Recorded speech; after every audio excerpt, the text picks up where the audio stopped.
नमस्कार, मैं रियांशी। खबर समय में आप सभी का स्वागत है। आज राज्यपाल जगदीप धनखड़ ने सिलीगुड़ी के सर्किट हाउस में मीडिया को संबोधित किया। पश्चिम बंगाल के राज्यपाल जगदीप धनखड़ कुछ बिहार के हिंसा पीड़ितों के घर उनके आंसू पोंछने गए थे। वो असम भी गए, जहां पश्चिम बंगाल से भागे लोगों को वहां की सरकार ने शिविर में रखा है। राज्यपाल जगदीप धनखड़ ने उनका भी हालचाल जाना। वहां महिलाओं और बच्चों का जो हाल देखा, उसके बाद वे खुद को रोक नहीं सके।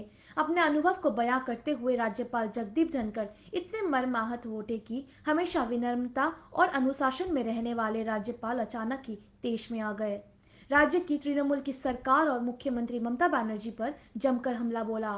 उन्होंने कहा कि राज्यपाल संविधान की रक्षा और राज्य के निवासियों की सुरक्षा के लिए जिम्मेदार होता है।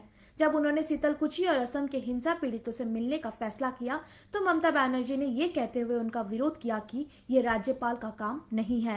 राज्यपाल ने कहा कि मैं रबर स्टैंप नहीं हूँ।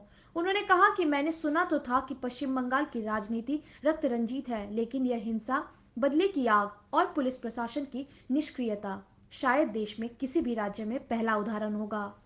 उन्होंने कहा कि हाल ही में देश में 5 राज्यों में चुनाव हुए, लेकिन सिर्फ पश्चिम बंगाल को छोड़कर किसी भी राज्य में ऐसी हिंसा नहीं हुई।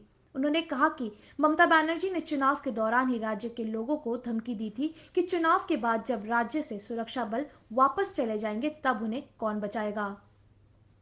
किसी भी राज्य के मुखिया का ऐसा व्यक्तित्व आए तो समझ लेना चाहिए कि राज्य में तानाशाही की राज चलता है, वहां कानून का राज नहीं चलता। पुलिस मुख्यमंत्री के इशारे पर काम करती है।